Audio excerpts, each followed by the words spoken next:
Welcome, Patrick here, Eight Questions With, and of course the home of the mighty Cheetah, Paladin, who's floating around here somewhere. I suspect we'll be seeing him later today. So welcome to Eight Questions With.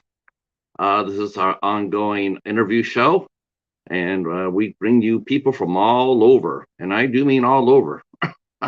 um, Today we will be talking to actress Yvette Willit. She'll be here with us. She's based in Las Vegas. And just like yesterday, this is going to be another very fun interview. Yesterday, we got to talk to Joseph Damiano, and he's just starting out his career in entertain, as an actor. And Yvette is at the same point. She is just now getting ready to leap off into it. And it's always exciting to talk to people like that because there's just so much out there. The possibilities are endless, and what they say. What you put into it, what you get out of it. And I have a feeling a lot of people are going to be putting, like Yvette, put a lot into it to get going. Hey, Warmstrong, how are you, sir? Welcome back. I've been following your. I was following your adventures on your cruise. Hi, Betty. Good seeing you today. Oh my gosh, that was a lot of fun today on Frog's live stream. Hey, how are you, sir? Glad you guys are here. If you guys can share us out, that'd be awesome. Yvette will be here with us in about 10 or 11 minutes. Um, and this is another creative that has Yvette is another creative that's just starting out her journey, her artistic journey, so to speak. She is going to be.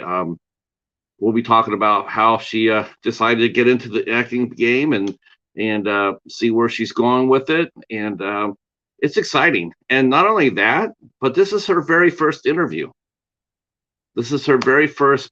This is her very first press right here. This interview right here is her very first one. And I'll be honest with you, I'm always honored when I get a chance to interview somebody for the first time. It's a great honor. It really is because the interviewer has a lot of responsibility too. We want to make this a very comfortable, very fun place for our guests to be because a lot of them are extremely nervous, because here they are. This is the first time they're actually sitting there talking about themselves to other people, to introduce themselves and their journey to other people and unknown people at that. Um, which is why a lot of times you see actors and actresses or artists or writers or anybody in the public eye. A lot of times they feel really uncomfortable doing press because it makes them extremely nervous, and I can understand that. Um, I get nervous too sometimes. Sometimes I get jittery or I get nervous, and like and it happens. It does happen. Um, Thank you. Hey, geeky girls, how are you? I see you are here too. That was a lot of fun earlier on Frog's live stream. Um, I will say that Yvette she's decided to start her career in a really good place. Las Vegas seems to be a pretty happening area as far as if you want to launch your career. It's not a bad place to be. It seems to be very supportive. We've talked to several artists from Las Vegas, directors and writers and actors, and they have really praised the city as being a good place to go to launch a career. I don't think it gets quite the publicity, say as Atlanta does. Outside of Hollywood, it's all about New York or Atlanta or yeah, those two really, right? But I think Las Vegas is a sleeping giant, and I think we're going to see more and more come out of Vegas as far as film companies, studios, all sorts of artistic endeavors in Vegas, other than gambling. Um,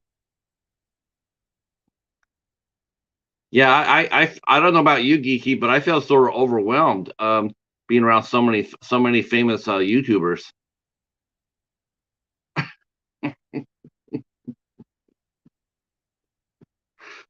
I was pretty impressed, and man, Frog talked a lot.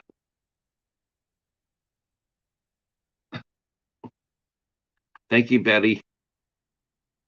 Maybe we'll get a hey Pete. Maybe Frog if he's not too busy working on his next big thing, maybe he'll stop by and say hi. But you know how those famous folks are. Sometimes they get too busy for us small folks, those big tubers. He did get over 200 too, by the way. I saw that. He's at 206 now, so that's really cool.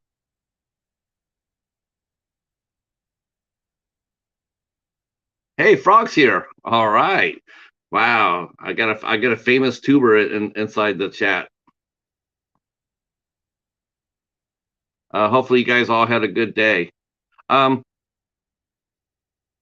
so how many of you guys ever go to see live shows, theaters? Is anybody here a fan of theater, live theater?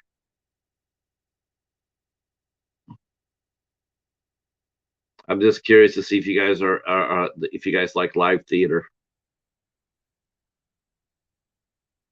Yeah, there he is, the man, the myth, Frog. Eerie Frog's in the house.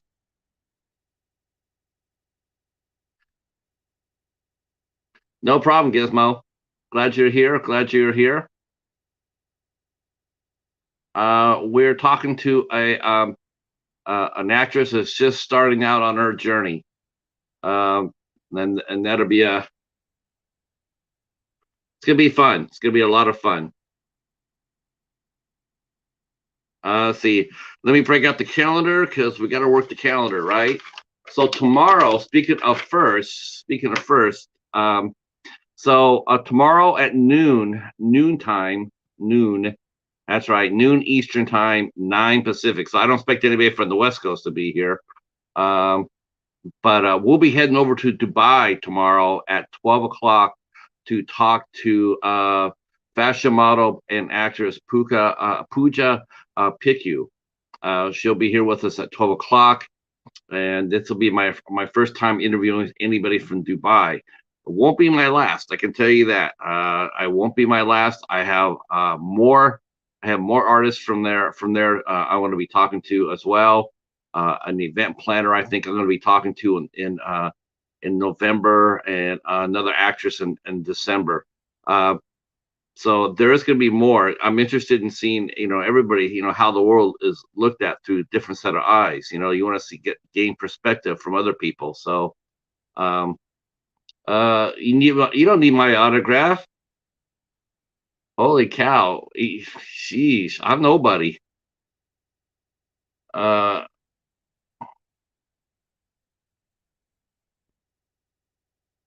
oh, okay. Thank you so much. I hope you enjoy it. Gizmo, I'm gonna make it. This is gonna be a good show. I can promise you that.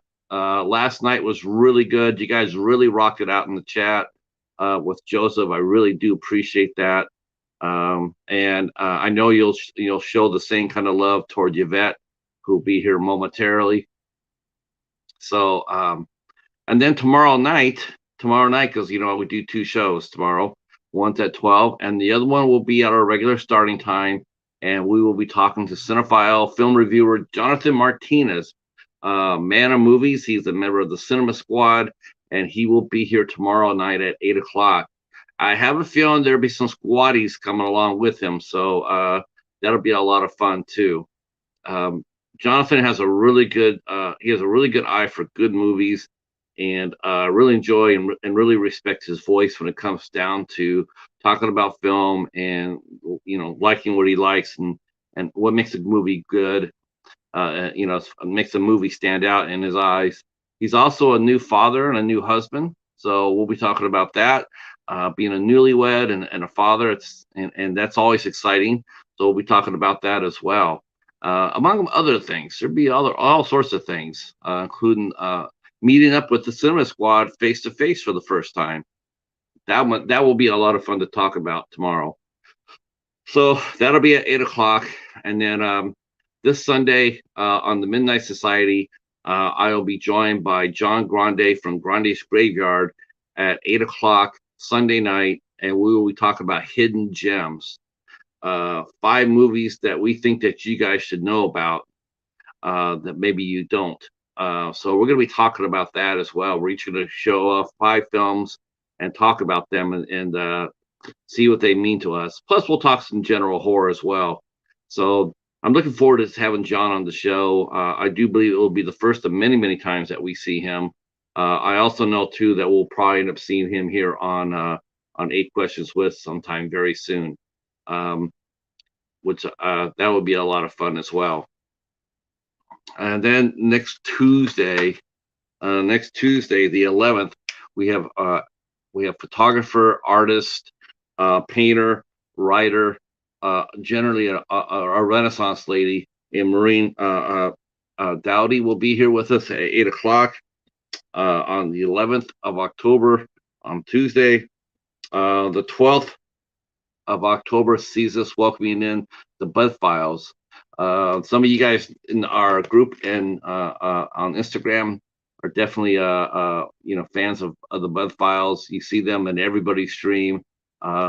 They're a sensational family that goes exploring around the Dakotas, and they explore and they have fun together, and they also do some paranormal investigations.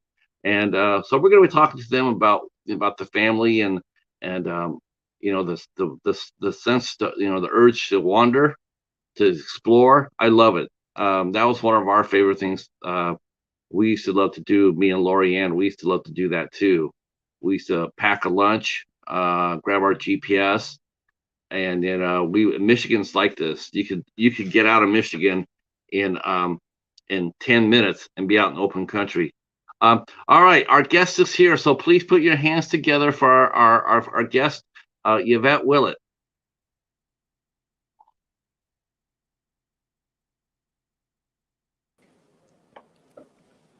Ta-da!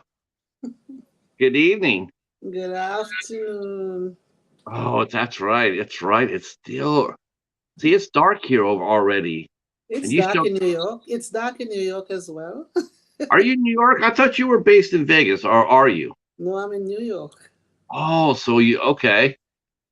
Well, that's interesting because you and I met through the Vegas group. Okay. Yeah, Okay. that's so cool. That's so cool. Okay. But then again, I did mention like one of the big places to be if you're an actor is New York City, obviously. Yes, it is. Um, Yes, yeah, and that must be that's very exciting. it is. It is. It is very excited. Very Now, excited. were you very happy to see Aaron Judge get his home run? 'Cause, Oh, I saw it on the television. yeah, I'm sure that's the only thing. I think that was probably the big story in New York for the last week. It is. It is. They're looking to see if he can do 62. It's today. They are trying to see when today and when he's on the television. I see. So they look at it on the television. He's actually hey, it's the main man with the best channel on YouTube. It's our good friend Michael Heroic Waffles is here. Hello, Waffles. Don't know. I'm The not best. sure. It's the best name. Thank I always have to hype it up whenever he comes in because it's the best name on YouTube. It's very nice meeting you today, Yvette. I'm glad Nice you. meeting you too. I told our chat is here that this is your very first interview, Yes, it and is. and that I feel very honored to be the one conducting it. Thank you so much. Because actors, they have to learn to do press. Yes, they do. This is the first of many interviews that we hope that you get. Okay, thank you. Thank you. So, so it's exciting. It's exciting to sit there and talk about, and you're starting your career, and this is really the really best time to catch you because who knows, maybe in a year from now you're going to be a big star. I mean, it's a possibility, right? You never know. You never know what life has to throw at you, you know. That's right. I always have the positive belief, you know.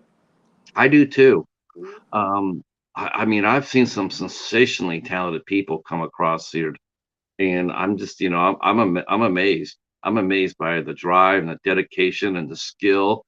I mean, there hasn't been anybody yet I've talked to that I would sit there and say, yeah, they're not going to make it.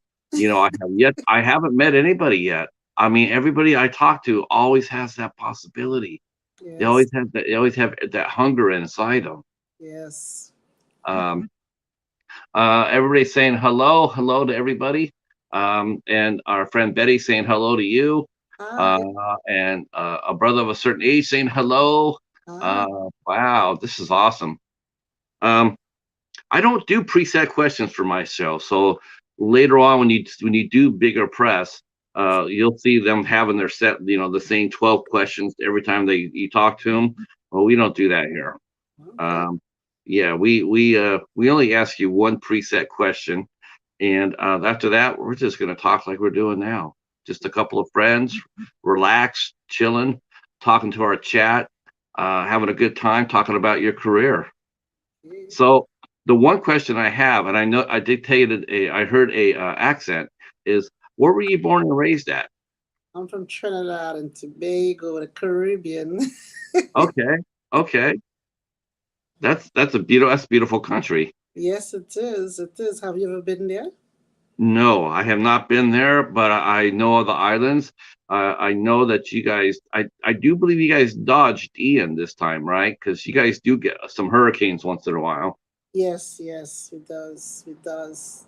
We get a little hurricane, but we don't get it that bad because we have three mountains that separates us from really getting the damages like what some of the places get. We don't really get it like that. Yeah. Yeah, you're right. You're right. The geography really does play a big role in hurricanes. Mhm. And because that's why Florida and New Orleans get wiped out because Yes, they have no natural barriers. yes, Mm. yes, yes. Now, how long did you live in Trinidad and Tobago before you came to the United States? Oh, I lived there for like 30 something years. About Seven- 30 something years. Uh-huh. Okay. Now, what was it like? What's it like being raised on there? What You what know, what, what did your family do? it is like okay, is a I put it like this. It's a line like freedom and stuff is like we have like we have this the steel pan, we have the carnival, we have the calypsos. We always involved in something. We have these things going along, getting along there in our country. We have the cricket, which I don't know if you're familiar with cricket. Brian Lara, the cricketer, he's from Trinidad. We Yeah. had Miss Universe, Penny Commission, back in the 70s. She's from Trinidad. So all these things, we have a lot going on there. And back there, it's like, it's everyday, like everyday crisis. You do what you have to do. Well, not, I don't know what's going on now because I'm not there. I can only read, but I'm not sure if it's right what I'm reading. But Right. other than that, it was an everyday thing. My kids, I raised my kids back there. You know, I I must say I came from a family of okay. I have my uncle, which is one uncle on my mom's side. He was involved in the there's a thing that we call Best Village, where you have all the villages come together, where we do a performance and art and those things. So he was involved in these things. I was always under him doing these sort of things, these acts or these plays and all those things. So I had a little of something there in growing up with in that way. Um, Now, when you were growing up, I mean, you must have partook in some of those activities. Oh Were yes, you? I did. I did. I did a Oh, lot of folk songs. We call them the folk songs, the plays. Yeah. so The you dance, they play came the into drum and the dance, you do a dance and all those things. Yeah. that. So I've seen some of those dances down there.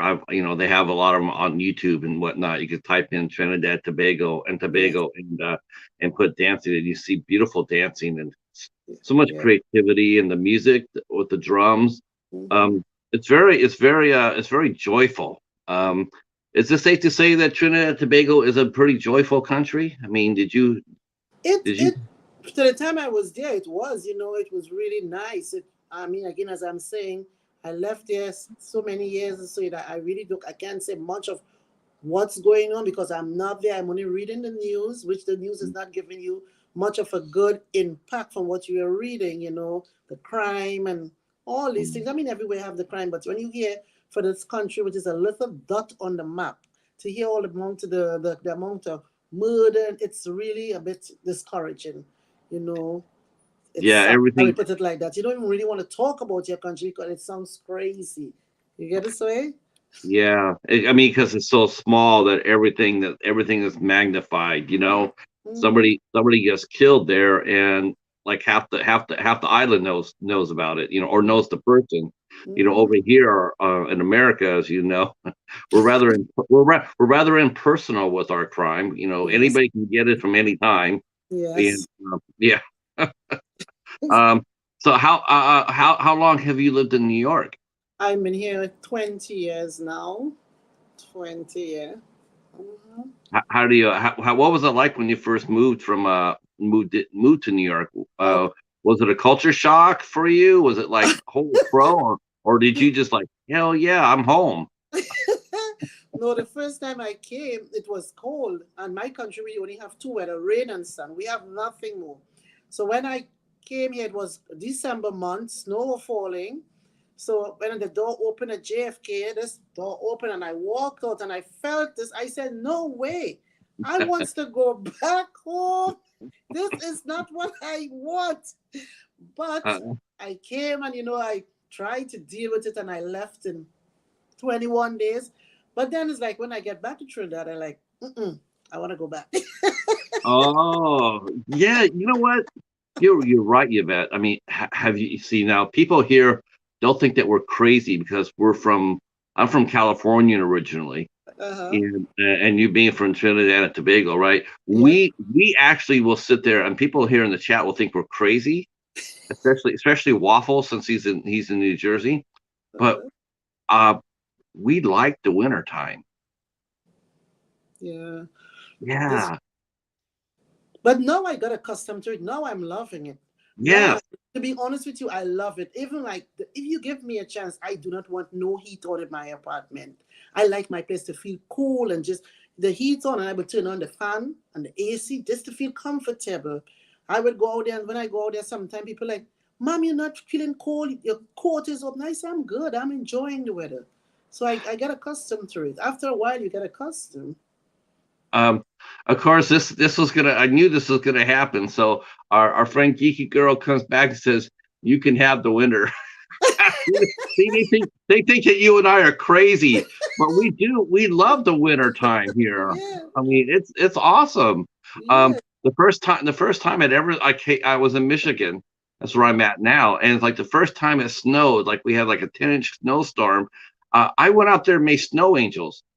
I Yeah. went outside and me and my wife, we went outside and made snow angels and went for a walk. It was Yeah. so peaceful. And, Yes. and and people ask me, well, don't you are the winters really bad? And I'm like, no, not at all. No. I love having the seasons. Yes. Yes. I love the weather. I cannot deal with the heat. The heat is Mm. a bit too much for me, to be honest with you, in New York because all the buildings, you feel so humid.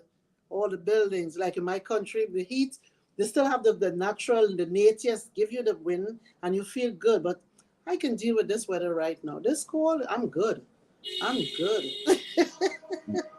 Now, so you said you were there for 20 years, hmm 20 or 21 years, 20 years. 20 20. years. So hmm you came here not so long No, after 9/11. no, no. Uh, um, Now, if you don't mind, what was it like for you when that happened? You came in afterwards, and New York was still bleeding pretty much. Um, Yes. what was it like seeing that? Coming in Well, and seeing that. to be honest with you, when is a very sad year I came in. I came in December and it happened in September. And I remember that morning, I was getting my kids' PP ready for school. And I seen on the news this, and I was like, what's going on there? And then I seen, and oh my God, I started to, like did America is destroying, something is going on there. And then I came to realization like what is really happening. It was sad. It is still sad. Not it was, it Oh, is still sad. And I came in that moment, after, everything was everything was tight, security was tight, everything, was a certain way. But again, as I say, you can only be yourself, no matter what. You have to be yourself, because if you know you are nothing in there, you're supposed to be yourself. So I was like, okay, but it was a bit really uncomfortable to see it on the news and then have to come in the place where it happened. It was very, you're looking around, you want to make sure who is your neighbor, who you are walking. It was mm, crazy. It yeah. was. Uh, and I mean, especially coming, and how people reacted. And this is, Mm-hmm. for the most part, everybody really was united, but there are some aspects about it that weren't so good. And and did anybody, you were treated fairly, or did people look at you with because you were, because you had an You, accent? that is a very good question you asked there. Do you know when I came here, before my name, I was married with the name Ram Sarup, and that's an Indian name, right? Hmm. And to be honest with you, in JFK, I was pulled over because I think because of the name. Wow. It was so uncomfortable. I had my kids with me also because they were carrying the Willet, which is my name. I did because that was not my husband. That was not his kids. And when we got into JFK, the kids have this name and I have this name. They pulled me aside in front of my kids, and I was like, I'm a bit embarrassed. I felt ashamed, and I told myself, because I was traveling back and forth, and then I decided to stay. And I said to myself, you know something, I would not come back to this place because they embarrassed me in front of my boy kids, But then again, as time goes by, you realize what's going on. They have to make sure it's the right person who is in here. And as you get, as I would say, as you get older, you really get to realize, you know what, they had to do what they have to do. They had to do what they have to do. But I'm good other than that. I have no problem after that. Well, Mm-hmm. I'm glad you stayed. I'm Mm-hmm. sorry you had to go through that, Mm-hmm. but I'm really glad you stayed. Yes, I Um, myself. um, So, New York. I mean, so did you get the acting bug when you were growing up? When you were a teenager, did you get the idea do you want to be a performer, or how did you get that? How did you decide that you wanted to get into acting? I think most people may go through this. When you were a little kid, you always want to do something. I want to be a doctor. I want to be a lawyer. I want to be this. I think all of us go through that. I want to be a bus driver. I want to be a policeman. You ask a kid now what you want, they tell you what they want. So this was my thing in growing up. I want to be an actor. But again, as I said, my uncle having these folk dance and those folk shows going on the Best Village. As I say, you can really look it up and see. I was a little girl and I would be a part of it with my mom and the whole village and what and what. I play little parts and what. But I'm a everybody person. I'll be honest with you, I interact with people. So it was nothing. And then what it has happened makes me, well, I interact with people, but that's it. But really getting there and getting open there is that when I got myself involved in the church, they put me put me out there like, okay, you have to do praise and worships, you have to minister, you are a deaconess. So I get myself involved speaking to the congregation, speaking to people. So I get that more that that personality open up a little more. And this is where I went from there. Uh, when it's like 4 years ago. It's 4 years ago. I get into this business. I I signed up and I said my first show I did was with Somnium. I did a background in that. It was all fun. It was like I was so excited. I feel like heaven had opened there for me. I just feel like yes, I'm in there, and I started to get. And with that, I did so many different things with Independent Flames and so many different things. Then I started to do no, then I would sign up, like people would ask off Broadway play. They're looking for actors off. I say, okay, I'm gonna sign. I came and I did like 4 plays off Broadway. Wow. The first one was a one-woman play. Yeah, so I've Really? been, yeah. Did you write? Did you wrote your one woman play? Was it No, yours? it was not mine. It was a woman that wrote it, and she took it to the repertory theater on 46 on 10th, 46 and 10th, or I can't remember 46 and 8 or somewhere there, and they were casting, and I went and I applied, and then they said okay they wanted to do the audition, and I went and the guy asked me what it is this, and I said okay, and when I read the thing, I said this sounds like me, this sounds like my life story, and they said okay they're going to interview the rest, and then they're going to get back to whosoever they choose. And I'm like, okay. So when I got home that night, I said to my son, I said, you know, they said they're going to get back to me. So every minute I've been looking at my mail to see if they send me anything saying, okay, yes, we choose you. And then sometimes I say, you know what, maybe they did not choose me. But when I got up like 3 a.m. in the morning, I checked my phone and I see they said, okay, congratulations, we choose you to do the play. I was like, what? I got up that morning, I woke my son, I said, they choose me, they choose me. Wow. And with that, I did that one woman play. It was a 3-day play. It was great. I got a lot of compliments from writers and stuff. So I did that, and then I do a few others.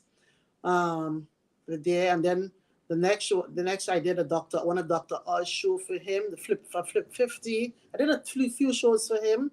I did some like Mel Robin. I did a few here, there, and then I did some independent. The CherryBomb. I did some speaking. I went to an independent film at time, and they were singing, and one of the director came to me and said, ma'am, can we give you a speaking role? We know you are background. Can you? And then when he told me, I said, sure. And when I did that speaking role, it was like, wow, you nailed it. So, but I having I dreams right I now. I wish I, some, uh-huh. I want to talk a little bit. I want to talk to you a little bit more about this one woman play because um that's an incredible feat. That's I dare say, as far as doing plays in live theater, I think doing a one or two person play is the most difficult because everything is on you. You have no room to hide. No? It's all about you, especially even more so with a one woman, one person, much less a two. Yeah. That focus is all on you. There's no there's no intermission where you could get off and somebody else comes in and does some acting, carries the play No. forward.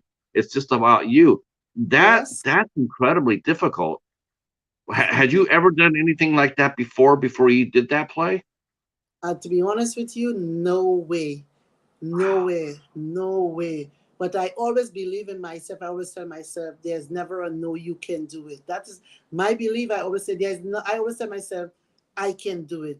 That mindset I have, I can do it. I keep using that to go forward in life.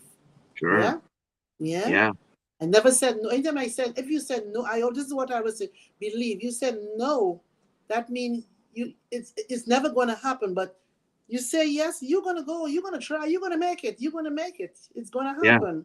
You And I can't get always believe anywhere by saying no. You it's just can't, I mean, you shut the door to opportunity when you say no. exactly. So I did a one woman play, and then it was good. As I said, 3 nights. I would work and I would hustle to rehearsal and it was it was to see they had 5 plays taking place in that repertory, and I was the only woman. I was starting the play on the stage, and I nailed it. I felt good. And then again she had another play. I did it in the Glee. She asked me. She said, "Can you play a play from this play for me?" And I said, "Sure."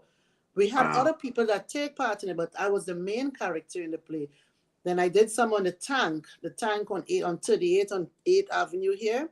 Yeah, I did it with I did some plays. One night I played like 3 different people. A cops, a bad cops, a old lady. Yeah. Uh-huh. Oh, you play different characters within one Yes. play. Yeah. Wow. Yeah. That's it. That's a You got reading. skill. You got skills. Yes, I Um, got it. so you do love live theater then? I mean, live Yeah. theater, is that your preference over film, or do you like them equally? I like them equally. I like them equally. I just liked, yeah. It doesn't matter. Once I said myself I can do it, I go after it. I go after it. Uh, but the only thing right now is that I I keep telling myself a while ago, I say, Yvette, you keep telling people stories. You as the one keep telling people stories. Why don't you not bring your story to life? So right now on my computer, I have a whole big set of scripts that I wrote of my life. I hope one day I can get it put out there in the world, a true life story. Whole life, you've been through the rough time, you came out this part, and now you make it in life. I wish one day that someone will be able to take that and help me put it out there. Yeah, I'll be honest with you. When I saw the picture, when I saw your picture, and I posted it, because you look so young. I You know. you look I know. really young. I mean, I was like, I was expecting someone, much younger. Because Yeah. your picture is like, okay, Mhm. because and but then, I guess, you're beautiful for one thing.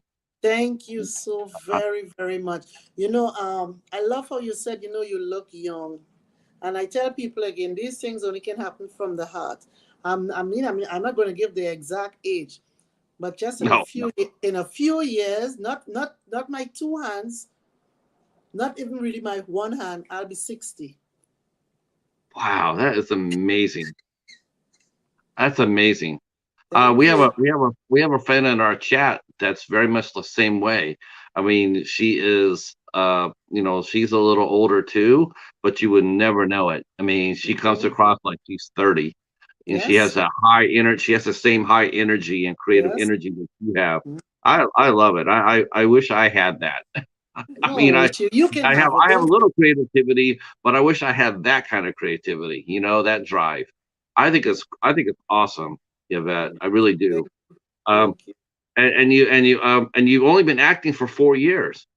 4 years, 4 years. Yeah. You know, And I every time I go there, I nail it. Every time I go there, I nail it. I've had one where someone was looking for someone to shoot a short film on one woman thing, a sassy Caribbean church woman. I was the main character again. I nailed it. It's funny when you look at it. It's funny the way how we film it and how it is so funny. I myself, when I look back at it, I laugh of it. I laugh about it, you know. But again, as I say, listen to me. Life, if you say no, then you would not make it. But you say yes, no. you give it a try. E for effort. That is how I always believe it. I got to talk to another actress, a peer of yours, named Rose Bianco last week, Mm-hmm. and she stated her age as well. She's in her 60s as well, and she started. She's been doing Cobra Kai and some other Okay. big name projects. And I commented then, it used to be like there was a ceiling, for actresses and actors. Like you get to a certain age, and it wasn't you saying no, it was Mm-hmm. them saying no by Yeah, putting the the ceiling age. there. Like you got to a certain age, we're going to go with somebody younger. But Mm-hmm. the way that the business is today, they Mm-hmm. can't afford to do that now. Now they just can't do it. They No. need they need a talented performer such as yourself and such Yes. as Rose. They need you now more than ever. And Yes. so now there's opportunities for as long as you want them. Yes. Yeah. Yes. Um, that must be I mean, has it gotten easier when you first started, 4 years ago? Has it gotten easier for you to as far as getting parts or auditioning or preparing for roles? Has it gotten easier as you gotten older? More opportunity? Yeah, it had gotten easy. It had gotten easier, yeah. But what it has happened when the pandemic came in, we all was on a down low and stuff. I had was called out to do a few off Broadway play, which I didn't really feel comfortable still going in that zone yet, in that in the closing place. But I did like two stuff after. I am really, really, to be honest with you, I am so busy because as I said, you just heard me said a while ago that I'm involved in the church also. I do so many things in the church. Right now, I just on Saturday, I I had a meeting with my young people. I am going to have a play. I have to write a script still to have a play coming up, and I'm just keep going. So this is it. It's no stopping. It's No. no stopping. I'm going to go to our chat real quick because I do believe there's a couple of friends that are come in for you. Okay. There's a young lady named Joanna is here, Joanna Calero. Uh-huh. Welcome, Joanna. Mm-hmm. And DJ Hooligan, how are Mm-hmm. you? They're both saying you're a great actress and you're Okay. awesome. Okay. Thank you. Thank you. Thank you for Thank you. joining. Yes. Um, so church is very important to you. I noticed that when I was looking at when I was doing my research for this interview. Um, Yes. your faith is very important to you. The Very, most important. very. How did you when did you get your faith? When did you uh you are a Christian? I hope, is that right? Yeah. Okay. Well, yes. I would say, I tell people I'm a Christ-like child.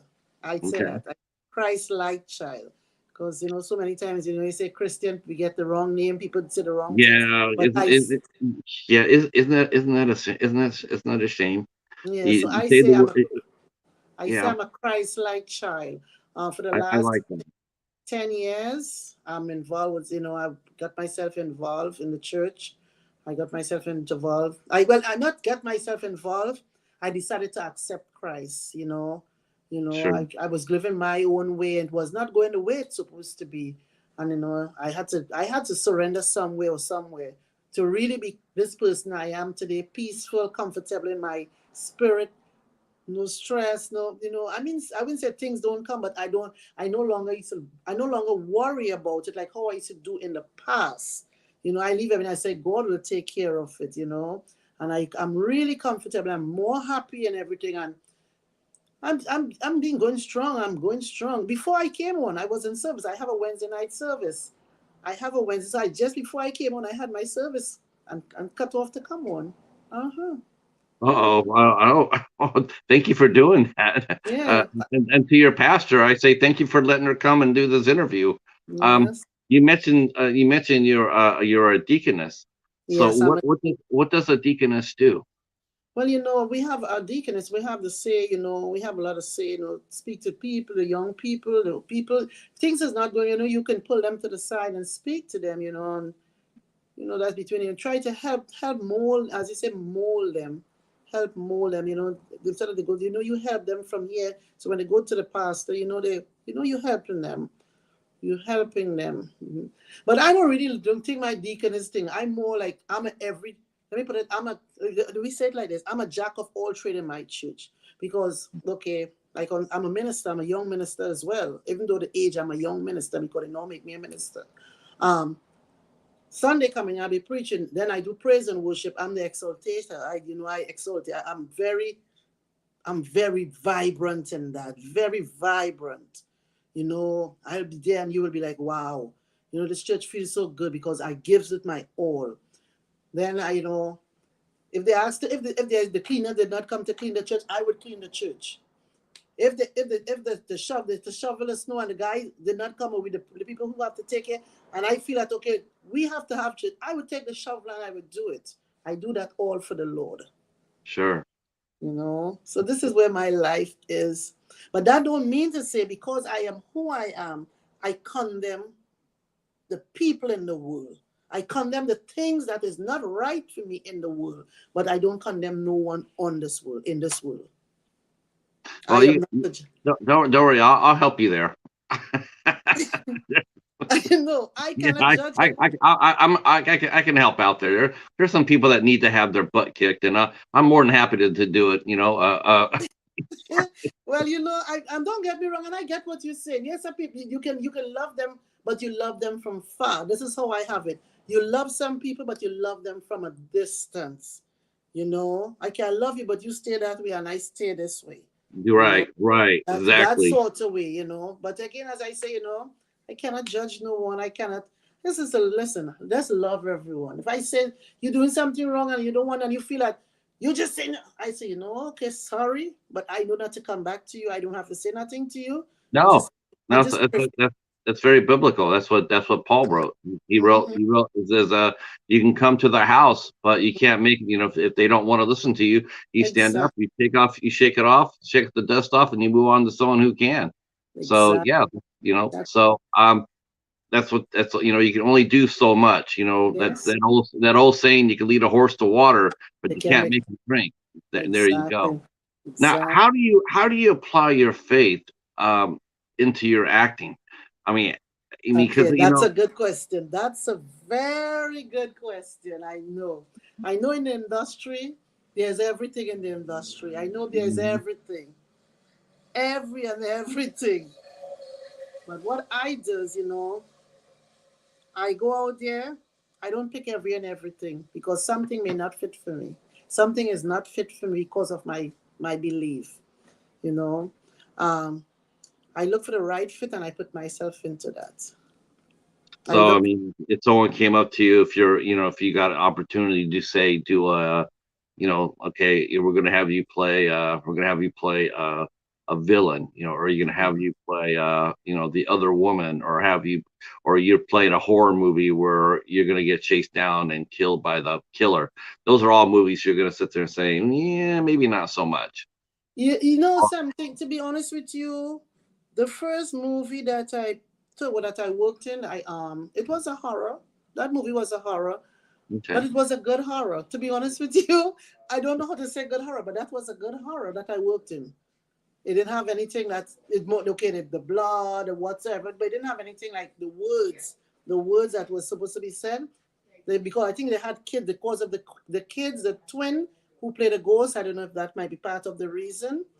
Yeah, but it was a good film. I did a film, a horror with molten mosquitoes. We were all in blood as a background. They had us all in this blood. That was another part I played, but I was still in my field. I didn't hear anything out it. Remember, I know that some parts can be made different to with some parts. So I don't know.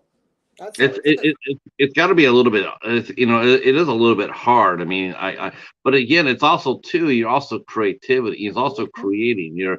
You're creative. This is what you do. This is your Yes, profession. I yes. mean, it's important to know just because I play let's just say I play a murderer on film. Hmm. Okay, does not mean that's who I am, or nor does it reflect of my values of who I am. So I could do both. Um, I think the only thing I probably would do if I was in your situation, tell me if this has happened to you. I think more than the violence of the movie, it would be the language of the movie. This is exactly the language that you are. So that is what I was just saying. The language that is maybe the barrier may come in for me. Because I'll be honest with you, as you heard me said, my faith. I mean, I would have to be honest with you. This is how I have it. Um, if you come and you say, I want you to do a film for me, and I want you to use all the filthy words, I would say, I'm sorry. If that is to end my career, I will end the career, because I cannot choose. I have to choose one. I can't choose the both. If I'm hot, I'm hot. If I'm cold, I'm cold. I cannot be two. Yeah, I'm with you. I couldn't do that either. I couldn't. Yeah, Okay, this calls for you to say some profanity. I just couldn't do it. yeah, yeah. Now if you want to kill me, on camera and you want me to Yeah. die or anything, Yes, I I can can do do that. that. I can do Yes. that. Yeah. But as far as or even if you want me to be the killer, I could Yes. do that because Yeah. it's just acting. It's just. But somehow when you sit there and say those words, Yeah. it's just it's a hard line. It is. It Um, is. so how do you prepare for roles? I mean, I love the fact that you did a horror film because there's a lot of us in my chat that including myself, that are huge horror fans. Mm-hmm. Um, so how do you prepare for roles like that, like a horror film? How do you prepare? Well, again, as I'm saying, is that okay? You said to me, okay, this is a horror film. This is what it is you'll be playing. This is what. Okay, I just go with the flow. I'm going okay, but I'll try. Look at if I can get the script to see what is it in the script. Then I know. Then I can say yes or no. Then I may find, well, okay, this is not for me. But other than that, I prepare myself. It's like, okay, it's just a film in the true sense of what the blood and those things. But as we say, with the language barrier, if there's a problem with the language barrier, then I would say no. I would not set myself up to disappoint myself, to embarrass myself. When I get there and I see and I say, no, I can't do this, because it would not look good on my part in the No. entertainment industry, and I don't want to feel myself with that doing it. I do you feel pressure? Do you put pressure on yourself to do roles that you want to be able to invite your church to come out and watch you act. If you sit there and say, hey, Yvette's got a new movie. She just finished a new movie. When is it going to come out, and can we see it? I mean, you want to be able to sit there and say, I want to be able to show you what I've done. But I mean, I think I could definitely see why if you had to do a movie where you had to use rough language, it would be really embarrassing. You're right. It'd Mm-hmm. be like, was that what she's saying up there? I mean, I guess it would hurt your credibility in the church. It's Mm-hmm. it's a it's a hard road. Mm-hmm. It's a tough line to walk, isn't it? Being Yes, it a is. being It a Christ um being Christ-like versus being like, because you want to you want to do positive roles. You want to be a positive role model. is. But then again, you got to go where the parts take you sometimes. It's true. Yes, it's so true. You are so absolutely right. You have to go where the road takes you. But again, as I say, I don't just jump out there and because they say you want to be all put it like this famous, you see they have 10, 100 cast, or they'll have 100 casting on thing, and you say, okay, yes, I'm going to because no, I'm not. Listen, I'm not going to. No, if this is the things to take me to a place where I don't want, I would not put myself in it. I would not. I would not. I get when I Uh, get things. Uh huh. Let me quick take a look at the chat here. Okay, let's see. Our good friend Casey's here. Mighty Casey's here. Sean Blue Digi's here. No, Sean, I'm not just gonna say, just say it. No, no, Does she think I'm a baby? no, no. Let's see. Let's see. Hey, T Betty is here. That's awesome. T Betty's here. She's the aunt of my buddy the Bat. I thought the Bat would be here tonight too, but I think he's not. Yeah, we do a show on Sunday nights, and it's the Bat and the Cat show basically. Let's see. No, we're silly. We talk horror films. Let's see. Oh, okay. Geeky Girl's talking about her kids. I like fish sticks. Uh, uh, so let's go back to this. So, what genre of film do you like playing the most? And do you like doing dramas? Do you like doing comedies, action, adventure? I mean, do you find yourself being put in certain roles? Like, okay, we want you to play the grandma, and you feel like, why do I have to play the grandma? I want to play the getaway driver. Something. To be honest with you, I love I love playing a mom role. I love playing grandma role because I think it's because of my my. Let me put it like this. This is who I am. This is who I am. I love playing grandma role. I love playing mom role. Okay, I can probably play a big sister role. Hmm. Um, okay, a getaway. Okay, sure. If we're getting away from some trouble that is coming our way, okay, I can do that. You know, those sort of yes, these sort of things. I like to tell. I like tell stories. Like naturally, okay, you're sitting here, the kid is acting out. I can speak to that kid, and that kid is going to hear me with the way I Right. speak to them.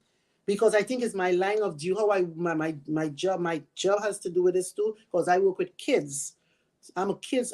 Since I've been growing up, I was like working with kids. So I work with kids. So this is something, and as I always say, I have a thing about me. I'm not going to be thinking, but I want everyone here. If I'm walking down the street, my kids can say this too. If I'm walking down the street and there's a group of young men there, uh, cursing and carrying on, and I pass and I say, "Hi, why you all be?" They would speak to me very polite and nicely. This is Sure. how this is how I am. Sure. I'm I think glad it's we how still got that. It's funny. It's funny. A couple of weeks ago, I went on air, and I went to a building, and there was a lady coming on the other side, and I opened the door for her, and it's automatic. It's just that's what you just do, right? mm-hmm. She came out there, and she stopped and looked at me and says, you don't see that very, you don't ever see that anymore. Thank you for doing that. And Exactly. I just thought that was really sad. Mm-hmm. Um, but I like the idea that you want to that you like to play the matronly role. I mean, Mm-hmm. and they're into more gentle roles. I think that is cool. Mm-hmm. Because we need more. We do need more. I think we need more. Sometimes we get so wrapped up in all the action or the violence or the horror or whatever. I really think sometimes people just forget it's okay to like a gentle movie, just to sit back and Mhm. watch a family film. I think the family Yes. film is it's so. I Unity. mean, yeah, Unity. it's very hard to make anymore. Yes. Yeah. Films like that. You send a message. You send positive, especially right now in this world, what things is happening. Positive message needs to be put out there. Yes. I, Positive. If we put positive, I'm telling you, we already done living where we know the world is going crazy because of what all these gadgets that we live in. Because when my time and maybe your time, I don't know how old you are, but it didn't have all what is going on now. And I think I'm not bashing no one, but the things that the message that we send out there in the entertainment industry, it helped do a lot of damages. yes, It's I agree. heal instead of heal. People does not know who they are in this world. They It hear was they hear you say this, they feel it's okay if I say this and I act like this. I'm a bad man. I'm a bad girl. I can curse anybody out. But if we would put things there, we send a message, we would help maybe help the young generation that is coming up today. I don't know. That is how I can see it. it was funny, Yvette, is that they actually put out a poll, and they Mm-hmm. asked like a ton of young people. They had a poll, and they wanted to see what do they like watching on TV. Mm-hmm. And the people in Hollywood were really surprised when young people now they don't want to see shows like the Kardashians. They don't want to see that anymore. They don't want to see being rich and famous and being that's not what drives them No, anymore. What no. drives them is helping other people. Mm-hmm. And and that's what they like to watch. They like to watch shows or movies where there is people are helping other people. They're Mm-hmm. showing kindness, and they're shocked at that. And it's like, why should you be shocked? That should be normal behavior, you know. Mm-hmm. And I think you're right. I think Hollywood has this responsibility to help do that. To help show a gentler side of human nature You see? instead of always the worst. Yes, this is what I'm saying. I mean, I could understand, yes, you want to have shows come out, you want to have the gun, you want to think, but look what the gun is doing right about now. We shut down some of this and start to bring some different things, make something different because the world need to see what we put. Remember, they're looking at us. They are looking at us. It's not, and now we are looking at them what they are doing. So who is really doing what? It's confusing. So when you get scripts like that, I mean, let's just say you do get a script that's a little more edgier, like you did a horror film. But let's say Mhm. you do get a role that's a little bit more edgier. How Mhm. do you prepare for that? Do you go inside your room and create your character? Um, do you how do you prepare for a role? You know, Do you run lines with other people or? I do it by myself. I do it in front of the mirror. I talk to myself constantly. Mm, I talk to myself constantly. I talk like two different people. If I'm playing, I speak two different people. Okay, the nurse is coming. When is she coming? I try to, to do it in this sort of way. Knock, knock, knock. Who is that? Police. I did not say I want a police. I try to do all it in all different vision I can and speak to myself and play sure, the characters. sure, Mm-hmm. sure. Mm-hmm. And you do audition tapes too, right? Yes, No, yes. and how do you like doing those? Well, they as I say, I'm new into the business. I'm new into the business.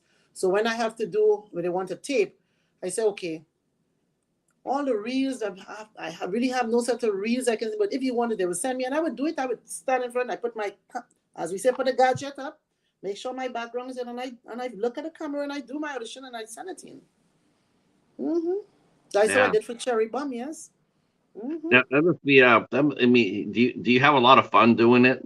Yeah, I mean, Yeah, listen, I do it all by myself. I cut, I fix, I cut, I fix until I get the right one and send it out. yeah, You must know what's right. You must know what sounds good. You must know what they are looking for. And I do not try to be anybody else but myself. sure, sure. I have to Um, be me. Now, do you get a lot of auditions because you're in New York? I mean, you could do both film and Broadway, and theaters. I mean, you're always busy. Yes, I am. I am. But as I said, in the pandemic, I really did not do much. I wanted to start. I said I wanted to start out going back out there now in the field because in the pandemic it was so risky. I didn't want to think, but I want to start to go back out there now with a no mask because to be honest with you, I'll be honest with you, I never liked this mask. I know it was something so all of us health safety, but for me, I cannot see that I'm going out there to do something to be on set. I might be the main character have all this makeup put on and then I have a mask with a big mark on my face. I'm gonna go. I don't want that. So if I have to wear that mask, I think the minute I cannot wear that mask and I can do my makeup and walk out there and I'm good, that's me. Sure. I'm being real. That no, you're not the only one. You're not the only actor who said that. I mean, It's hard. it's. I mean, you have to do. I mean, you have to do it to. You had to do it to protect everybody. I mean, it protects Yeah. you. But you're right. You didn't necessarily have to do it. You can Mm-hmm. sit there and say, as long as you were able to sustain yourself during the pandemic, which a lot of people were, um, you can go ahead and just relax, and then when things got better, then you go back and you start acting again. I, Um, though I have to tell you, like everybody thought Hollywood was shut down during the pandemic, like they weren't doing anything. That's not that's not true. no, no, No, no, they were doing. a They lot of were. people were busy, weren't they? Mm-hmm. Mm-hmm. Um, let's talk a little bit about your book. I want to talk about that because you're writing it. Well, So, mm, oh my God, have you ever yes, written it? Had you ever written before? never.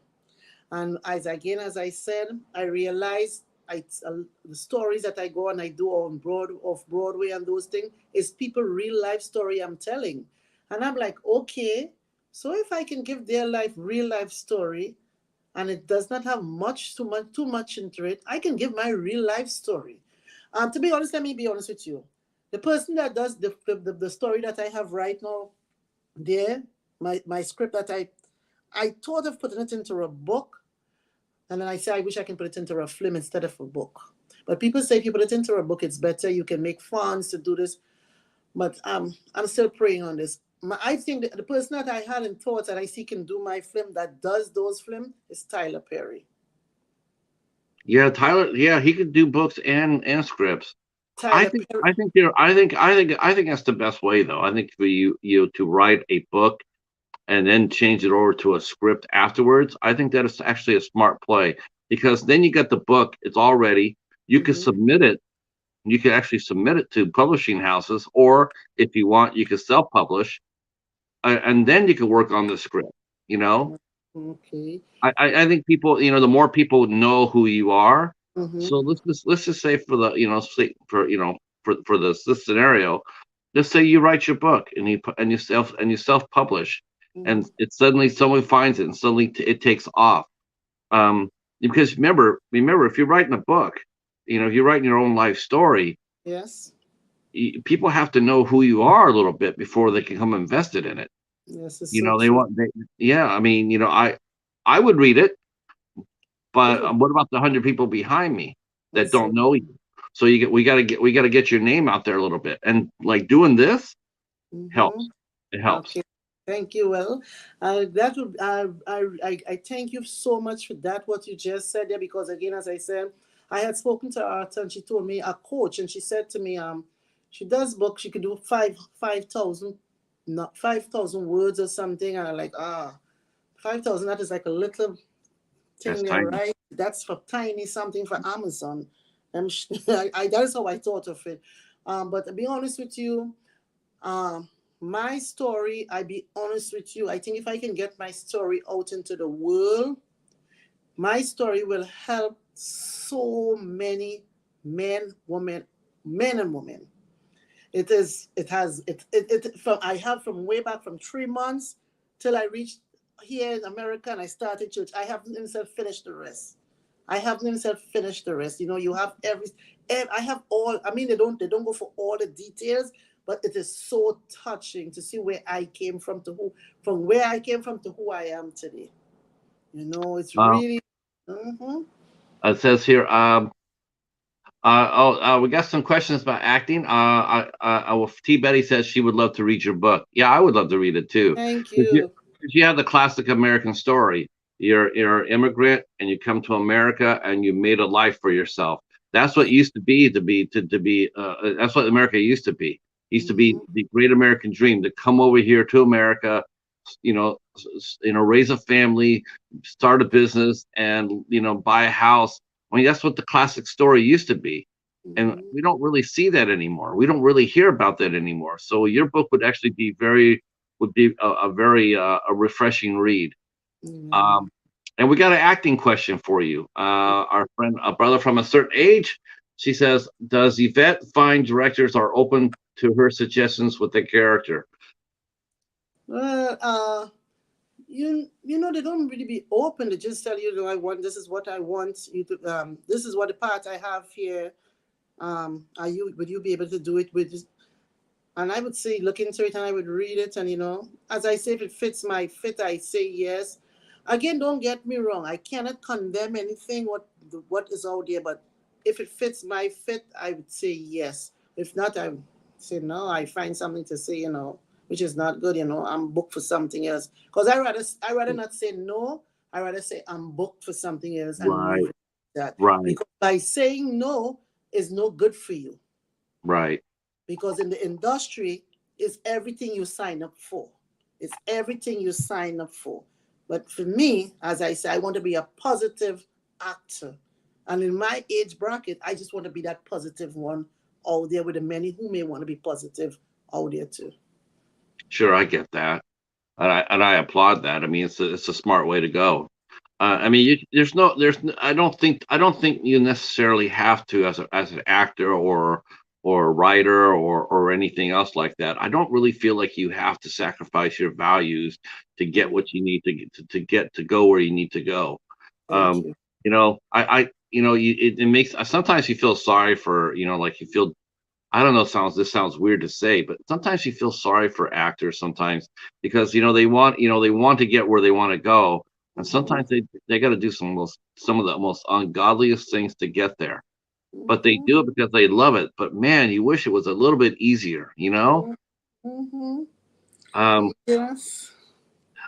now, how's your accent come into play? Do people love your accent? Do they try to get you to change it? Can you do they try to change it to you? Do they ask you, can you do other dialects? Or Uh, One time I was supposed to do a play named Hay Fever. I think it's a British play. Um, I was supposed to be the housemaid, so I had to do a British accent.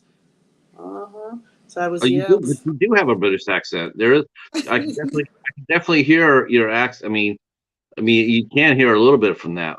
Mhm. So that's about it. But everybody likes my accent. They do like my Yes, accent. yes, They're like, I love your accent. Yeah. it's very joyful. It's very Yeah. joyful. I'll be honest with you. It's a really cool accent. Uh, I guess sometimes I get envious of that. Yeah. I wish I could speak with a British accent or an Irish accent, or I wish I could have that kind of accent. But I just sound like I do, which is like nails on a chalkboard. I do not have a pleasant speaking voice. I will not be a good actor. Um, No, you do. You do. You may think so. You do. You do. You have a pleasant speaking voice. um, what about your children? How do they feel about their mom? What was your reaction like when you told them that you wanted to become an actress? What was it? What was it? What do they say? How do they react? Well, let me tell you, my kids are grown, old kids. I would put it like that. I have one sitting here with his wife here right now by me. Um, my last kid, which is the last one, he's going 28. One time I was going to do a background for a film, the Rebel Lens. I was going to do a background for them, and I said to him, I said, "Could you go with your mother's in Corona?" I said, "Can you go with me because it's a late night something?"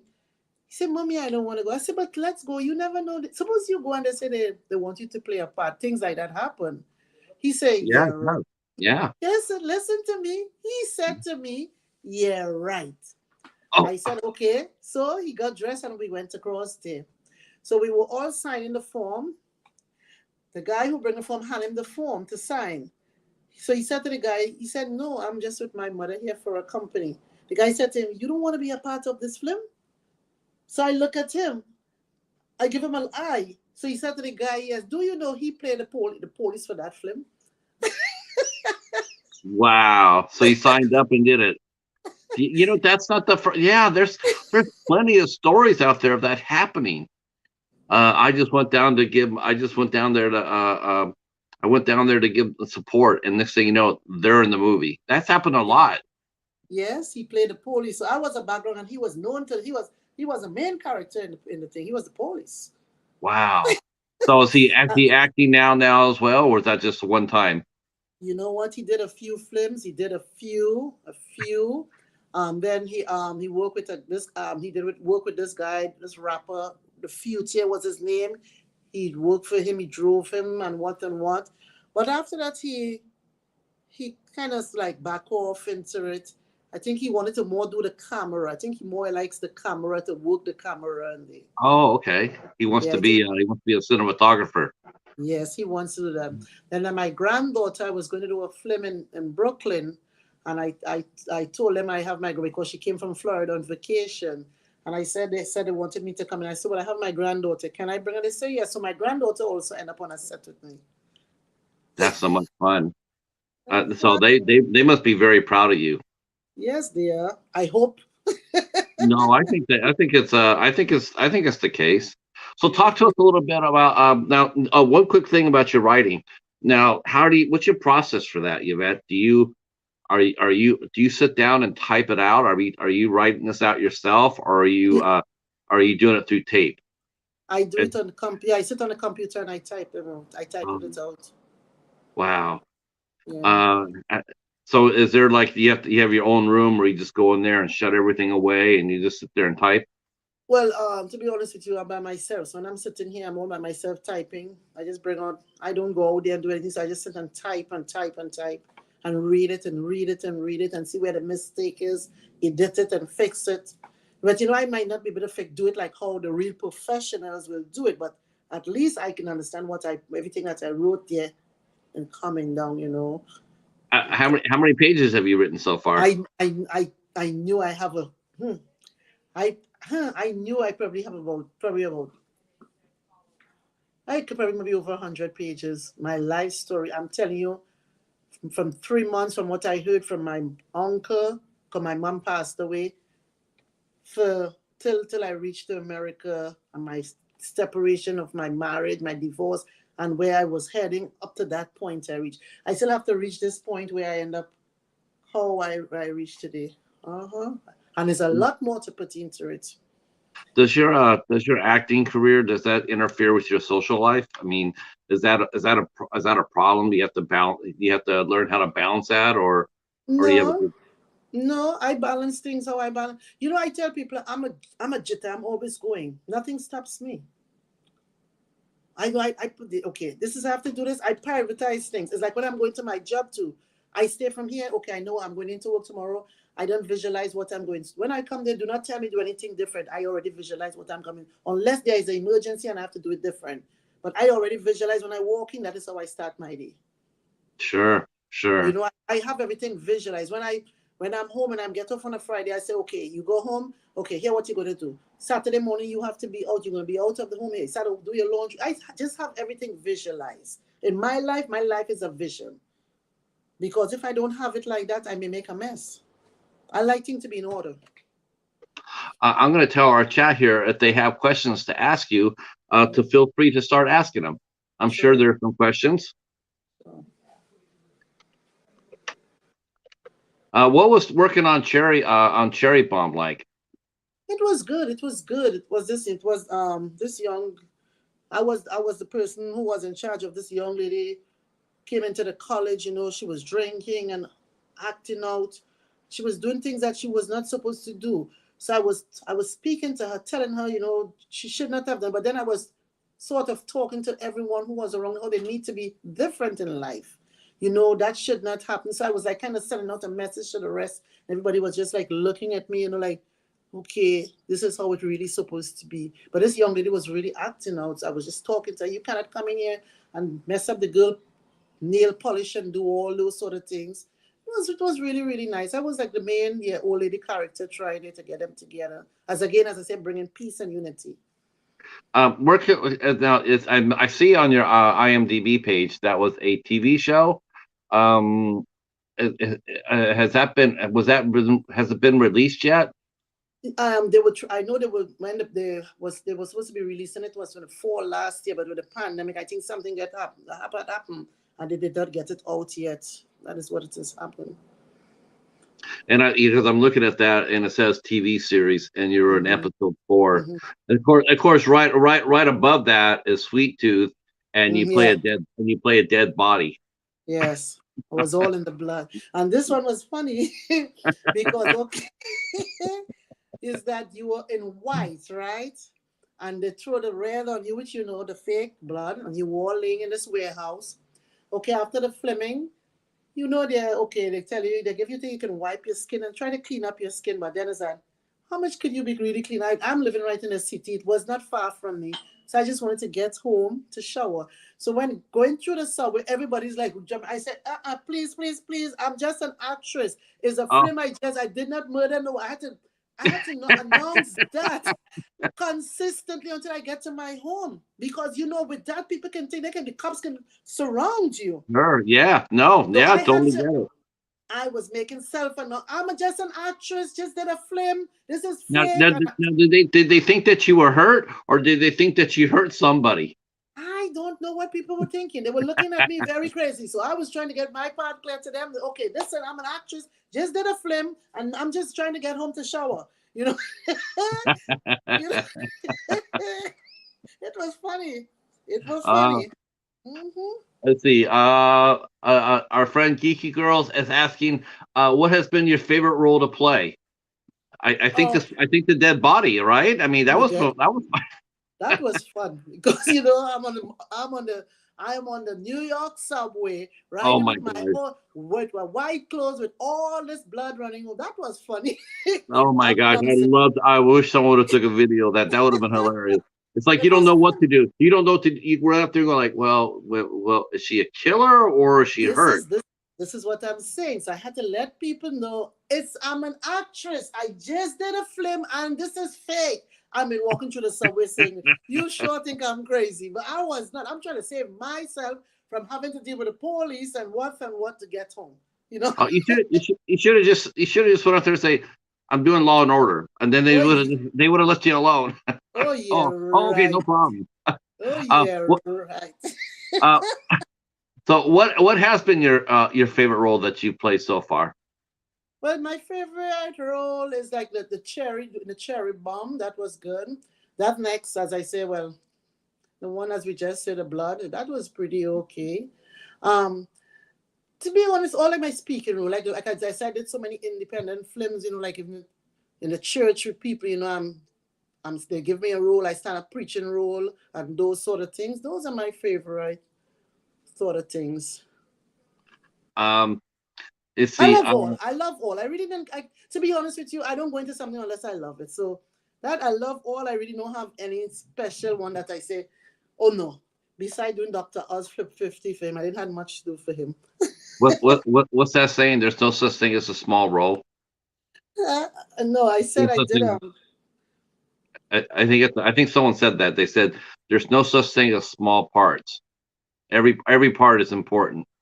Well, yes, it is. It's true because it takes every small part to make that whole movie. It's the same Yeah. thing. If one piece of puzzle is missing, you cannot make that puzzle. Yeah, So it's the same thing you're here. Yeah, you are absolutely right, Yvette. yeah, Um, yes. the DJ has mentioned. He says, what is your advice on someone now starting acting? So if someone came to you today and said, Yvette, I'm inspired by you. How do I get into the acting game? So what would you tell them? I would tell them, you listen to me, be yourself. Do not try to be anybody else, but be yourself. And in that there, take direction. Also, you may hear a million no, but do not let that no stop you. That one yes will be the yes can take you to the top of the moon. Yeah. I would say that. because Yeah. you will hear a million no, but don't let it stop you. But just that one yes can be the yes that you were waiting for, and that's the yes can be it. You know, it's funny you mentioned that because I don't know if Frog is still here or not, but it's funny because doing the show like this is very much I find myself very much like the auditioning. You know, like you go out for a role and you go out and you're hoping to hear a yes, but a lot of times you hear no. And it's like No. this with me. It's like this with me. I Hmm. will ask 99, I'll ask 100 people if they want to talk, and I get told about 98, 90, 97, 98 times I'll get told no. Hmm. And it is a little draining, you know, like you Hmm. keep hearing it and you keep on going like, Hmm. oh yeah, you know, like you just want sorry about that. You just want to you know, well, I'm just being honest there. But you want them to you want to talk to them, you know, you want to have a Yeah. chance to interview them. But Hmm. sometimes you don't always get that, you know, sometimes you do hear that no, but you're right. You just gotta Hmm. get up, to put the dust off and keep moving forward. Exactly. And I like your answer, you know, and that really is for new actors. That's the hardest thing, isn't it? To hear Hmm. hear that no the first few times because Yes. your confidence gets really rocked hard. You know, Yes, if and you don't. then a next thing also, sometimes you can be like you have a stage, you have fright. Sometimes fear come in the midst. Fear can come in the midst and shut your whole journey down. Because hear me, you've been studying, you rehearse this piece, you rehearse it, and here you come in front no time to think. You it's like you cannot remember what it is you had to say. And then it's like it's a no. It happens because you know why I said it happened to my son and I. We auditioned for we signed up. They told us okay, we have to come into audition. We were going to spare again, and he studied his, I studied mine. We never it was far apart, different. His was different, mine was different. We had it. We went through the security, went up in this big fancy place, nice place to do it. And when we got there, I don't know what it is, my fear kicking. And I just couldn't remember what it is I had to say. And Oh, yeah, it happened. And you then I left, and got your. my son said, when he came out after, he said, Mommy, I'm not even sure if I got it because I feel like something went wrong. Listen Oh, to me. I said, no problem. I said, listen, there was a big Christmas tree. I said, if there is nothing I want a photo by this big Christmas tree. I went on an audition and I did not get it, but I have a photo where I got a picture with a beautiful Christmas tree. And I let it go. wow. So you It turned so out. happened. Yeah. Listen, it so happened. Okay. They sent an email, say, okay, did not get a part and stuff. But then I went to do a film somewhere, a Christmas film, an independent film. And I met some actors and I met and this lady was and then I met the woman who played the part that I was supposed to play in the same. And when I met her and she said it was and she started to complain what she'd been through. It was this and it was not nice. I said, God, you know why I never got it. You know why I messed up. Yep. Yeah. Uh-huh. That's an amazing story. Mm-hmm. That yeah. Sometimes that yeah. Mm-hmm. Yep. He was protecting you. Yes. Uh, let's see. Let's see. Got some more questions here for sure. Um, let's see. As someone who has a natural accent, when Yvette sees a movie with a obviously bad West Indian accent, does she shake her head and laugh? Yeah, that's a Why? great question. That's a great question. That's what it is so right. You can really see you can see it. You can get some bad West Indian accent. You will. Because I mean, listen to me. It have the east, the west, the north, and south. The south may speak broken, the east may speak proper. It's you got it. You hear you I'm gonna just use a phrase. You hear somebody say, he chopping up. I like, what did you just say? There's nothing named chopping. Chopping up, chopping up. No, chopping up. That's the word. Everything is chopping. He deadened them. What is that? What them deading? It's dying. So you get these things Yeah. different. So yes. Sometimes you do hear that. You hear a fake accent, and then I don't know. But my friends and I, we used to call it someone's Jafakan. You know, it's not they got a Jafakan accent. They're not. That's not a real accent, and So, it's just obvious. You know, maybe they're trying. You know, because they're doing an mhm, acting role. They're trying yeah. to have an accent, but it's so bad. And you hear that Yes. about other actors. Yeah. Yeah, you Um, do. You hear it. Does it make you a little frustrated though if you do see a movie with an obvious actor who's not from the West Indian? Is that something that you does it make you upset because it's a role that you could have played and should have played, and you sit there You and go like, know, why didn't they give it to someone who actually has an accent? exactly. This is, like when you hear somebody speaking, like they give the, and they cannot bring the words the right way that we would, the way we speak it. Like, no, that person sounds so crazy. That sounds terrible. Why didn't they not just simply give it to me? The person who born in that culture, grew up there, and know how to speak it. Makes it easy. It makes Yeah, it everything flow good. It makes it flow good. Then make it look fake. Make it sound fake. I'm with you. I think if I think You, I you. think when you're I think when they're doing these things in the industry, okay, I need somebody from Trinidad to do this Trinidadian yeah. woman, 50 years thing. You don't come and take somebody from Guyana to do it. That person cannot sound like a Trinidadian. And you cannot take somebody from Jamaica to do that. It cannot sound like a Trinidadian because there is something different about the dialogue, the way they speak. Sure. You know? No, I Yeah. agree. Okay. Let's see. Okay. Here's a question from Joanna. She Mhm. asks, "What good practices to do on the set?" So yeah, that's a really good question, Joanna. And that is Johanna. That is a really good question, and that is, how important is good behavior on set? Taking direction. Taking direction is important, very important. Because remember, you are working. You is not you hire these people; they are hiring you.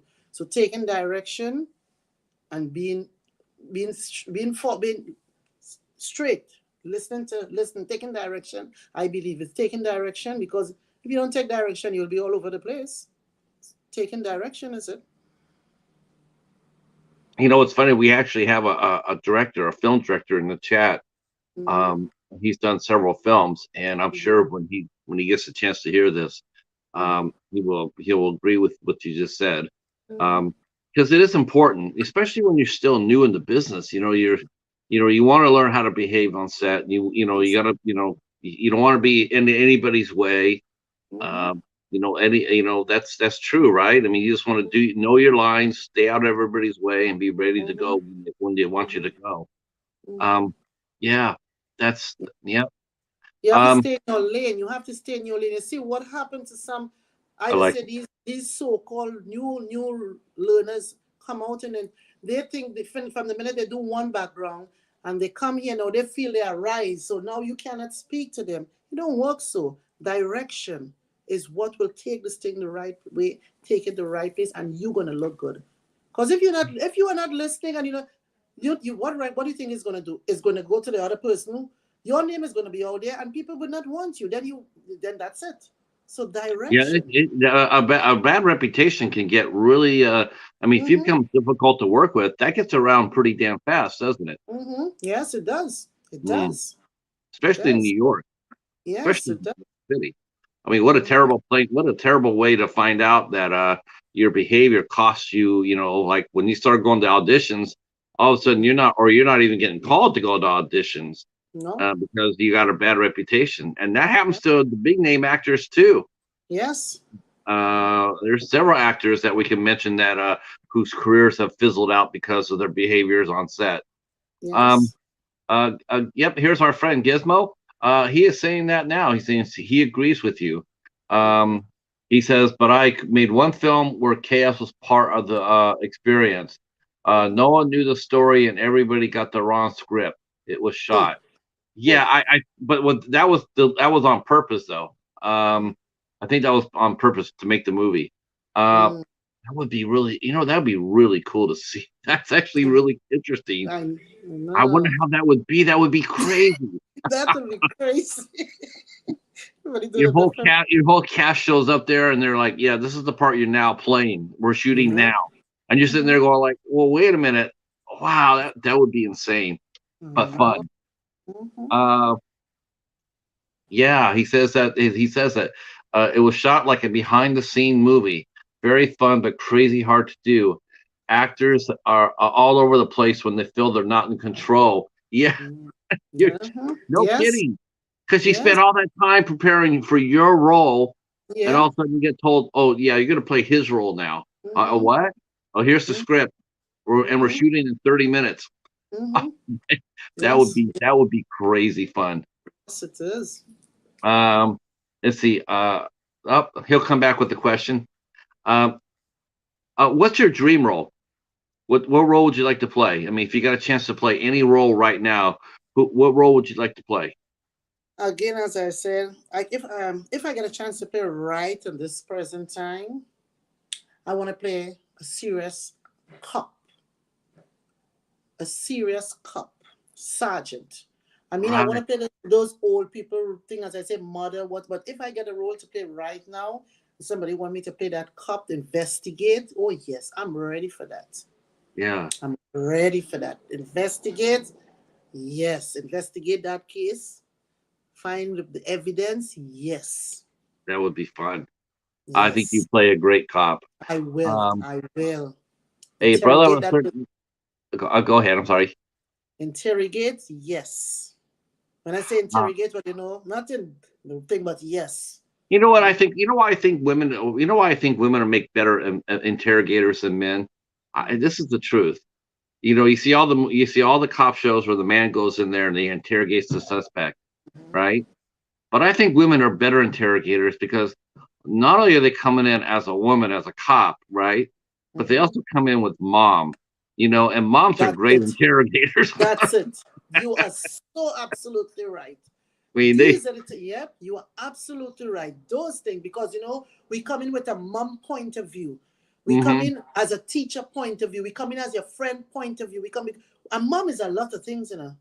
hmm A mom is a It's lot of. just something about that coming in there. You can be a hard case criminal, but then some woman sitting there going like, now, what have you done? Well, gosh, well, all of a sudden you look up and you see there's your mom looking back at you, and you're going like, Mhm, well, I mhm, sort of messed up. yes. Yeah.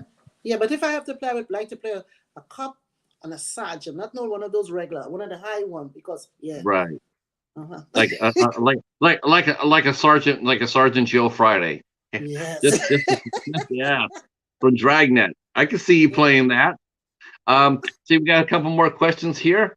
Um, can Yvette name a scene from a movie that sealed the deal for her as far as convincing her that she wanted to go into acting?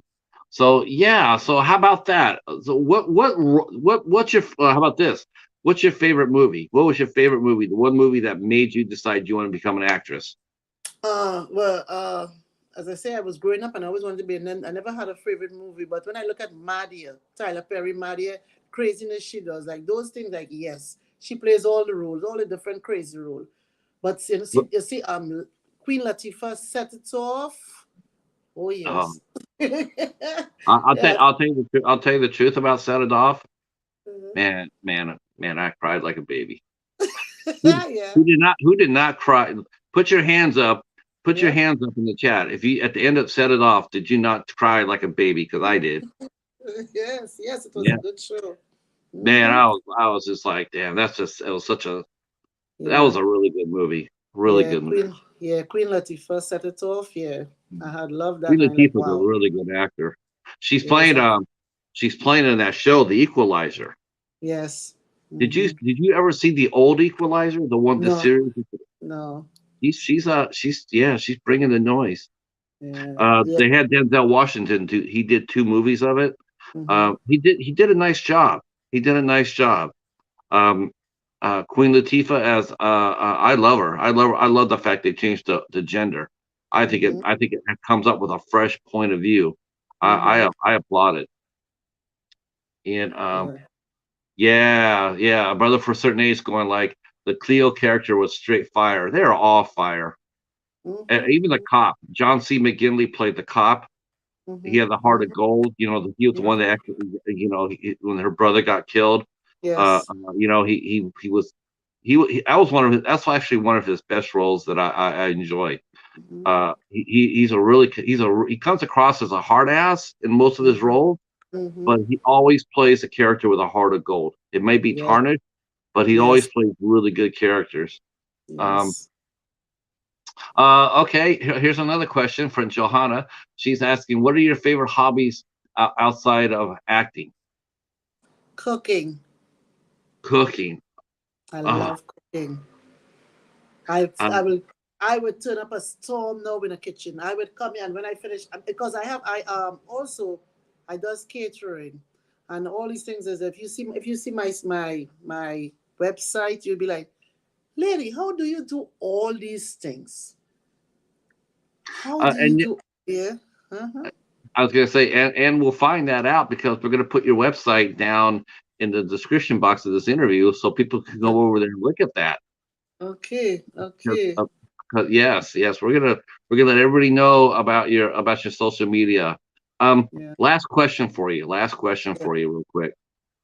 Um, what is your opinion about social media as a performer and as a human being? Is social media, is it the devil or is it an angel or somewhere in between? You know, social media. To be honest with you, it exposed the world. It exposed the world. There's things that used to be hidden that we Hmm. never may have known, but now social media is the one that is exposing the world. This is a new generation. I would not say I expect them to live like my time back way back in the 60s. This is the nowadays, because back in the 50s and the 40s and the 30s and 20s, these people were different when we would come in the 60s. And every time you go, it's a different something. You don't expect the world to be the same as a thing. But the social media, I wish if we can take it down a lot in some of the things that we put there, some of the things that we do on it. Because when you look up on social media, the social media it can make you really feel, are we living in a place where the devil is getting control of us? Yeah, If we would use it in the right way that it is supposed to be used, I think it would be different. Now, remember back in our times, I remember back in my times when I was young, didn't have this. You have a pen pal, you have to write this person, you send that letter, and then when it take how many weeks, you're looking at him for the mailman to come to see if the letter is coming for you to get that pen pal to read, and it was like this. We no longer interact with each other. We lost. We are in a zone when we're walking. If you're walking with a phone, you're bumping, you can run into a car, you bump into somebody, so you see, it's a whole lot. But again, as I'm saying, this is the nowadays time. I cannot say if it's a good thing or it's a bad thing.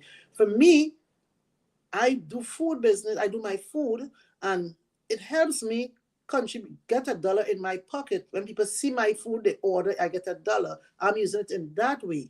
You understand? You would not see me go up there and put up the craziness and the real crazy. No. And I don't go up there and entertain the craziness too. You understand? Because again, I just want to say I saw someone back in my country. He's a soldier. And I feel like that was make no sense. And I had to put a question mark, asking what? And I put a big question mark. He's a soldier. And they had passed the budget in my country. And I know we are living in a time where things are just sky rising. Pocket is not sky rising, but things are sky rising. But here the comment he put, here the thing he put up his post. It doesn't take nothing now to do a little crime from this budget that passed. You are a soldier. Hear what you are putting out there. It doesn't come at nothing to do a little crime from this budget that passed. You see what I'm saying? yeah, It's just a bad yeah, example. Because you are telling people they can commit a crime and you are in the force. You are in the law. And you are saying it's okay to, because the budget, if a bag of rice was $10 and they send it to $20, you saying people can commit a crime. Come on. yeah. Why you not say, you know what, people, maybe we have to eat less and lose weight? Something like make it fun. You get what I'm saying? So this I is how I look at it. Yeah, I'm with you. I mean, I see the pros and cons of it too. Whenever I talk to actors, or anybody, I sit there and say you have to promote yourself. You have to get out Mm-hmm. there and tell people who you are because nobody else is Mm-hmm. going to do it for you. But you're Mm-hmm. right. I mean, that's in that case, social media is a good tool. It's a positive tool. You could Mm-hmm. talk about a new role. You could talk about our church service or anything else. But you're right. You got people are Yeah. doing shenanigans on there, and Because you wonder if the pros outweigh the cons. This is what I'm saying. Because, okay, two kids are fighting, you set up videotape, you are adult videotaping. When you should go there as an adult and say, no, no, no, your parents don't know what you got. You're supposed to you see, this is the things I don't like. And I just feel like I just say when this thing is in a social media circling, I always say they should lock the person up who is videotaping. Especially because you're supposed to come and make peace, but you rather stand there and videotape. Yeah, yeah, I It see makes no that. sense. Yeah, I So see you see, that far too often. People just stand there and watch it, and two people could get hurt, two people's lives could be changed in a heartbeat. It all it takes is just one wrong move, and someone could be dead or critically injured, and yet mm-hmm, you are filming it. So this I is, agree with you on that. But I mm-hmm, also agree too that like what we're doing here today is a lot yes. of fun. It's a lot of Oh, positivity, and yes. so I mean I guess just there's two sides of the coin. Mm-hmm. Listen, I want to thank you for coming out and hanging out with us and doing your first interview with us. I'm so Thank honored to do this. This is so exciting for us. I want to thank my chat who came out there and rocked it again. I have the Thank best you. chat. I do. I really do. I'm so grateful and for Joanna and DJ for showing up and supporting you. That's awesome. Thank you so much. We do this Tuesday, Wednesdays, and Thursdays. Since you're new to my channel, we do this Tuesday, Wednesdays, and Thursdays at 8 o'clock Eastern time. So you're more than welcome to come on in. If you'd like to, you can sub to the channel and hit the notification bell and let you know whenever I do another one of these interviews. And love to see you back in the chat. And of course, Yvette, we'll have you come back soon. Thank you. I definitely would love to have you come back. You've been an awesome guest, and Thank I you. had a lot of fun. And Thank you. we'll be back tomorrow at noon, ladies and gentlemen. Noon. I'm going to Dubai tomorrow. I'm going to Dubai. We're going over there for our first time. We're going to be interviewing fashion model and actress Pooja Piku. And then tomorrow night at 8 o'clock, we have Jonathan Martinez will be here, aka Man of Movies from the Cinema Squad, and he'll be here tomorrow night at 8 o'clock. All right. Thank you once again. You guys rocked it. And we'll see you tomorrow. Hopefully, we'll see some of you tomorrow at 12 noon.